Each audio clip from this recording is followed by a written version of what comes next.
नमस्कार दोस्तों, शुभ दीपावली आप सबको मेरी तरफ से very very good happy new year, नूतन वर्ष अभिनंदन फॉर माय गुजराती फ्रेंड्स। आपका दिन अच्छा जा रहा होगा। मुझे लगता है जैसे ही दिवाली ख़त्म होगी, मुझे लगता है नीट पीजी की काउंसलिंग भी स्टार्ट होने में बहुत देर नहीं है। काफ़ी सारे वीडियोस बनाए हमने, variety of brand, major brand सभी हम कवर कर चुके हैं। तो अब ये आएगा कि आप करेंगे क्या। क्या आपने अपना मन बना लिया है? आपको क्या ब्रांच मिल रही है? दोस्तों डोंट वरी, एक मैं बहुत ही बड़ा गुरु मंत्र दे रहा हूं। आप जो भी ब्रांच करें, अपने आप को फोकस रखिए। आपको अल्टीमेटली जाना है कैंसर प्रैक्टिस पर, ऑन्कोलॉजी पर। दोस्तों, जिस तरह से ऑन्कोलॉजी की प्रैक्टिस बढ़ी है पिछले 10 साल में, ये इसलिए नहीं बढ़ी है कि कैंसर के केसेस सडनली बढ़ गए। हाँ, बढ़ सकते हैं क्योंकि इंडिया का पॉपुलेशन बढ़ रहा है, तो नेचुरली रेशियो वाइज उतने केसेस भी बढ़ेंगे।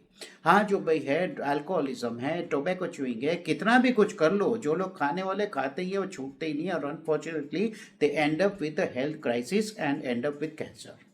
कई सारे एटमॉस्फेरिक प्रेशर, जेनेटिक म्यूटेशंस, कई सारे ये भी फैक्टर हो सकते हैं, जिसमें ये hereditary cancer, breast cancer, colon cancer, due to change in the diabetic dietary habits, which Indians have used to eat traditional food, more salads, rice, dals, and all these pulses we used to eat. Now they are more into fatty foods, refined sugar food, sugary drinks and all these things. तो waste में जो colonic cancers होते थे वो अब India में भी start हो गए हैं। तो ये सब फैक्टर्स तो है।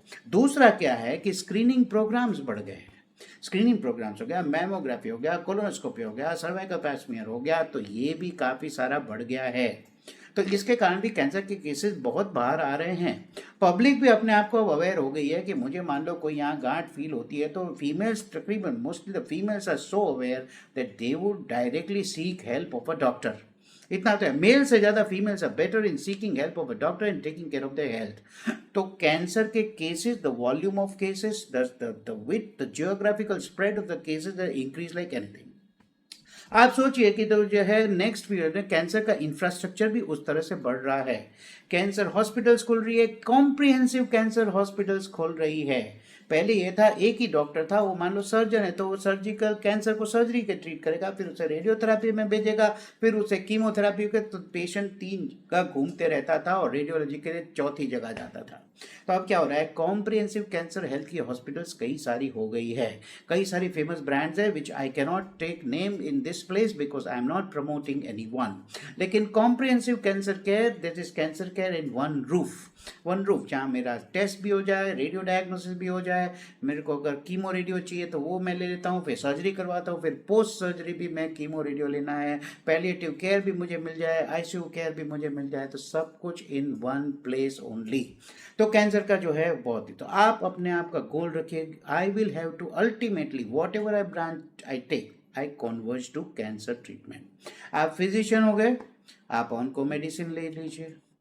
आप हो गए मान लो एमबीबीएस से डायरेक्टली रेडियोथेरापी मिल रहा है, रेडियोथेरापी ले लीजिए।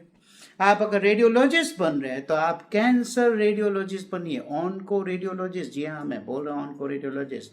There is different breed of people who are coming up, those who do only scans, ultrasounds and all this of cancer patients. They have a different IQ, different look and different experience in diagnosing and staging of the cancer radiologically. तो आप radiology, आप अगर super speciality कर रहे हो intervention radiology में, उसमें भी आप ऑन्कोलॉजी में कंसंट्रेट कर सकते हैं। आप अगर ऑर्थोपेडिक सर्जन बन रहे हो तो ऑन्को ऑर्थो बन जाइए। आप अगर जनरल सर्जन बन रहे हो तो जनरल ऑन्को सर्जन बन जाइए। उसके बाद यूरोलॉजिस्ट ले रहे हो तो आप यूरो ऑन्को सर्जन बन जाइए। पीडियाट्रिक सर्जरी ले रहे हो MCH तो फिर पीडियाट्रिक ऑन्को सर्जन बन जाइए। GI सर्जन MCH बन रहे हो तो फिर आप GI ऑन्को सर्जन बन जाइए। आप अगर MD गायनेकोलॉजी ले रहे हो तो गायनेक ऑन्को MCH भी आप कर सकते हो। Just specialise yourself in gynaec onco surgery. तो कितने सारे ऑप्शन हो गए, कितनी सारे ब्रांच, कहाँ कहाँ कॉन्वर्ज हो गया। अल्टीमेटली आप अगर ENT ले रहे हो तो अब आपके पास MCH head and neck cancer surgery का भी आपके पास स्कोप है। जो बच्चे MDS भी कर रहे हैं, जो फेशियो मैक्सिलरी सर्जरी करे, उनके लिए भी स्कोप है, उनके लिए फेलोशिप्स है। MCH नहीं है लेकिन they can specialise themselves in oral cancer. तो ये हो गया ना। कितनी सारी ब्रांच है जहां आप कॉन्वर्ज कर सकते हो। आप पैथोलॉजी लीजिए तो आप हिस्टोपैथो में मास्टर लेके सिर्फ ऑनको पैथोलॉजी कर सकते हो। माइक्रोबायोलॉजिस्ट है तो भी उसमें कहीं ना कहीं घूम के आप आ चुके, इम्यूनोहिस्टोकेमिस्ट्री कर सकते हो। आप हिमेटोलॉजिस्ट बन सकते हो। हिमेटोलॉजिस्ट बनने के बाद आप ट्रांसफ्यूजन मेडिसिन कर सकते हो। आप ट्रांसफ्यूजन मेडिसिन में आप बोन मैरो ट्रांसप्लांट एक्सपर्ट भी बन सकते हो। सोचो, बोन मैरो ट्रांसप्लांटेशन कितना कम है, बहुत ही कम है। इसके जो डिमांड है उसके हिसाब से कुछ भी नहीं है। आप अगर फार्मेकोलॉजी ले रहे हो तो आप सिर्फ कैंसर फार्मेकोथेरापेटिक्स या cancer pharmacological research, clinical trials इन कैंसर ट्रीटमेंट, टारगेट थेरापीज या जो भी नई कैंसर ड्रग्स आ रही है उसके क्लिनिकल ट्रायल में भी उतर सकते हो। कुछ भी कीजिए, आप try to get yourself converge towards the onco management, onco treatment, oncology, and that is the future for next 20-25 years in India.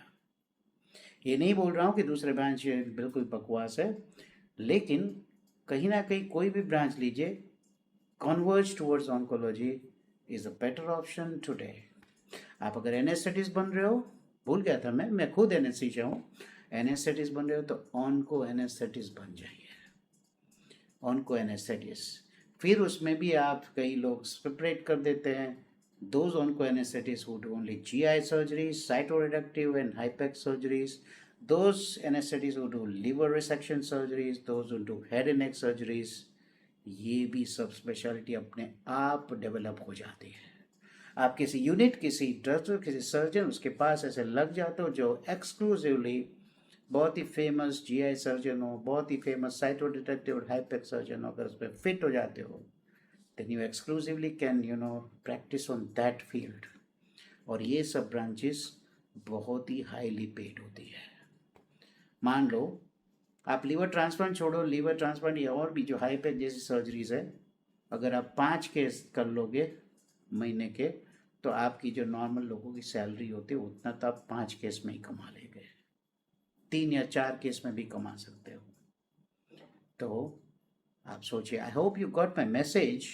As the counselling date is nearing and you are thinking, if I am not getting surgery I'll take ENT, if I am not getting orthopedics I am taking general surgery, if I am not getting anything I am taking pathology, कुछ भी हो, मैंने आपको एक line पकड़ा दी है, वहाँ converge कीजिए, एक्सपर्ट बनिए।